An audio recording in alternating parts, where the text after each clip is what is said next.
గాంధీ భవన్లో TPCC chief Mahesh Goud చేసిన వ్యాఖ్యలు కాంగ్రెస్ పార్టీలో చర్చకు దారితీశాయి. కోమటిరెడ్డి రాజగోపాల్ రెడ్డి విషయంలో హైకమాండ్తో మాట్లాడుతున్నామని మహేష్ గౌడ్ తెలిపారు.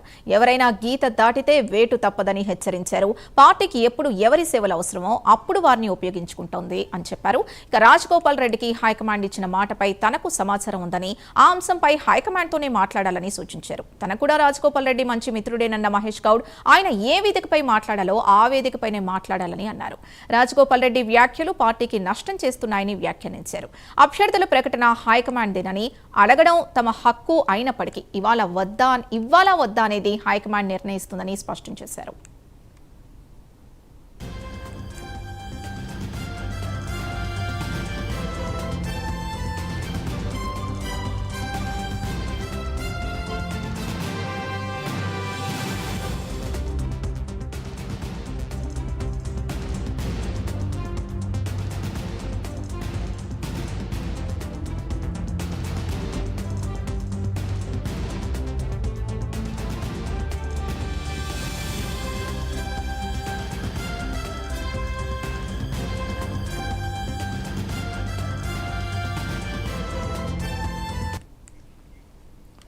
గాంధీ భవన్లో టీపీసీసీ చీఫ్ మహేష్ గౌడ్ చేసిన వ్యాఖ్యలు కాంగ్రెస్ పార్టీలో చర్చకు దారితీశాయి. కోమటిరెడ్డి రాజగోపాల్ రెడ్డి విషయంలో హైకమాండ్తో మాట్లాడుతున్నామని మహేష్ గౌడ్ తెలిపారు. ఎవరైనా గీత దాటితే వేటు తప్పదని హెచ్చరించారు. పార్టీకి ఎప్పుడు ఎవరి సేవలు అవసరమో అప్పుడు వారిని ఉపయోగించుకుంటుందన్నారు. ఇక రాజగోపాల్ రెడ్డికి హైకమాండ్ ఇచ్చిన మాటపై తనకు సమాచారం ఉందని, ఆ అంశంపై హైకమాండ్తోనే మాట్లాడాలని సూచించారు. తనకు కూడా రాజగోపాల్ రెడ్డి మంచి మిత్రుడేనన్న మహేష్ గౌడ్ ఆయన ఏ వేదికపై మాట్లాడాలో ఆ వేదికపైనే మాట్లాడాలని అన్నారు. రాజగోపాల్ రెడ్డి వ్యాఖ్యలు పార్టీకి నష్టం చేస్తున్నాయని వ్యాఖ్యానించారు.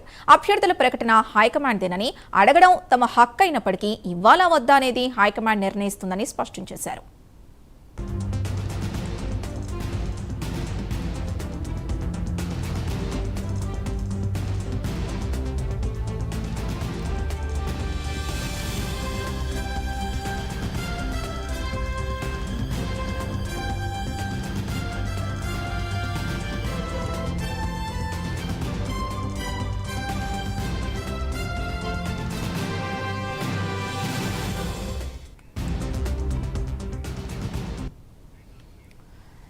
గాంధీ భవన్లో టీపీసీసీ చీఫ్ మహేష్ గౌడ్ చేసిన వ్యాఖ్యలకు సంబంధించి మరింత సమాచారం మా కరెస్పాండెంట్ అజీమ్ అందిస్తారు. Azeem, TPC chief Mahesh Kumar Goud tweet చేస్తూ మునుగోడు ఎమ్మెల్యే రాజగోపాల్ రెడ్డి పై పలు కీలకమైనటువంటి వ్యాఖ్యలు చేశారు. నిన్న రవీంద్రభారత్ లో జరిగినటువంటి కార్యక్రమంలో మునుగోడు ఎమ్మెల్యే రాజగోపాల్ రెడ్డి మాట్లాడుతూ బయటికి వెళ్ళి వచ్చిన వారికి పదవులు ఉన్నాయి, అలాగే పార్టీ పైన కూడా పలు విమర్శలు కామెంట్స్ కూడా చేశారు. సో దానికి సంబంధించి కోమటిరెడ్డి రాజగోపాల్ రెడ్డి ఎపిసోడ్ పై హైకమాండ్ తో మాట్లాడతాం.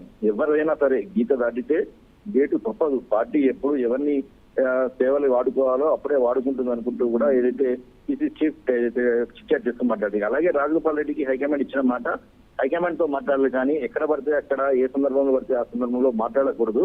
ఎవరి హద్దుల్లో వారు ఉండాలి. నాకు కూడా రాజగోపాల్ రెడ్డి మంచి మిత్రుడే. కోమటిరెడ్డి రాజగోపాల్ రెడ్డికి ఏ వేదికలో మాట్లాడాలో ఆ వేదికలో మాట్లాడితే బాగుంటుందని చెప్పి కూడా ఏదైతే పీసీ చీఫ్ హితవు పలికారు. ఆయన మాటలు పార్టీకి నష్టం చేస్తున్నాయి. ప్రజలలో ఆదరణ ఉన్న నాయకుడు కాదనం ఆయన హైకమాండ్ మాట ఇచ్చిన వాస్తవం విషయం నాకు తెలుసు, కానీ అది హైకమాండ్ తో చర్చించుకోవాలి, హైకమాండ్ అడగాలి, కానీ ఇలా మాట్లాడకూడదు. అభ్యర్థుల ప్రకటనపై హైకమాండ్ నిర్ణయిస్తుంది. అడగడం మన హక్కు తప్ప ఇవ్వడం లేదా అనేది హైకమాండ్ నిర్ణయం అని చెప్పి కూడా మాట్లాడారు. దీంతో పాటు రాజగోపాల్ రెడ్డి మాట్లాడుతూ తమిళనాడు తరహాలో కూడా ఇక్కడ కూడా ఏదైనా జరగవచ్చని కామెంట్ చేశారు. దానిపైన కూడా పీసీ చీఫ్ మహేష్ కుమార్ గారు స్పందించారు. తమిళనాడు వేరు, తెలంగాణ వేరు. తెలంగాణలో ఆచితూచి నిర్ణయాలు ఉంటవి చేర్చి అనుకుంటూ కూడా ఏదైతే చాలా కీలకమైనటువంటి కామెంట్స్ చేయడం కూడా జరిగింది. ఇక దీంతో పాటు వాళ్ళు కీలకమైనటువంటి అంశాలపై కూడా ఏదైతే పీసీ చీఫ్ మహేష్ కుమార్ గారు డిస్కస్ చేశారు. ఇందులో కొండరెడ్డి ఎపిసోడ్ లో మంత్రి శ్రీధర్ బాబు ఇచ్చిన స్టేట్మెంట్ ఫైనల్ అని, ఎంపీ చామల ఏం మాట్లాడారో అనేది చూడాలి, ఇంకా చూడలే అని చెప్పి. సో ఇక్కడ మోడీ బొమ్మ వేయాలి అంటే అన్ని రాష్ట్రాల్లో కూడా సన్న బియ్యం ఇవ్వండి, బీహార్ లో దొడ్డు బియ్యం ఇస్తున్నారు కదా అని చెప్పి కూడా ఇలా అన్ని ఇష్యూస్ ని కూడా టచ్ చేసుకుంటూ వస్తూ ఏదైతే ఈ చిట్చాట్ లో మాట్లాడడం కూడా జరిగింది. ఇక ప్రధానంగా కూడా ఇటీవల జరుగుతున్న చర్చపై కూడా పీసీ చీఫ్ మహేష్ కుమార్ గారు చిట్చాట్ చేశారు. ఏదైతే ప్రభుత్వం పార్టీ ఒకటే, పార్టీ ఉంటేనే ప్రభుత్వం ఉంటుంది, సీఎం కూడా పార్టీ ప్రాథమిక సభ్యుడు, ప్రభుత్వ పథకాలు పార్టీ ప్రచారం చేస్తుంది అనుకుంటూ కూడా మాట్లాడడం కూడా జరిగింది. సీఎం రేవంత్ నేను వ్యక్తిగతంగా మిత్రులం, కొన్ని విషయాల్లో భిన్నాభిప్రాయాలు ఉంటాయి, కానీ సీఎం కి నాకు ఎలాంటి విభేదాలు లేవనుకుంటూ కూడా ఒక క్లారిటీ ఇచ్చేటువంటి ప్రయత్నం కూడా పీసీ చీఫ్ మహేష్ కుమార్ గారు మా చిట్చాట్లు మాట్లాడారు. అలాగే బట్టి మీద కూడా తప్పుడు ఆరోపణలు చేస్తున్నారు. ఇవన్నీ కూడా సరికాదు. సో ఇవన్నిటి మీద కూడా మేము త్వరలో నిర్ణయిస్తాం. అలాగే ఎమ్మెల్సీ ఎన్నికల్లో గెలిచే వారికి టికెట్ ఉంటుంది. నామినేటెడ్ ఎమ్మెల్సీ వచ్చినప్పుడు మాత్రమే సామాజిక సమీకరణలు ఉంటాయని చెప్పి కూడా పిసిసి చీఫ్ మహేష్ కుమార్ గారు రానుండి గ్రాడ్యుయేట్ ఎన్నికలకు సంబంధించిన అంశంపై కూడా మాట్లాడడం జరిగింది. Siddhu. Right, thank you Ajay.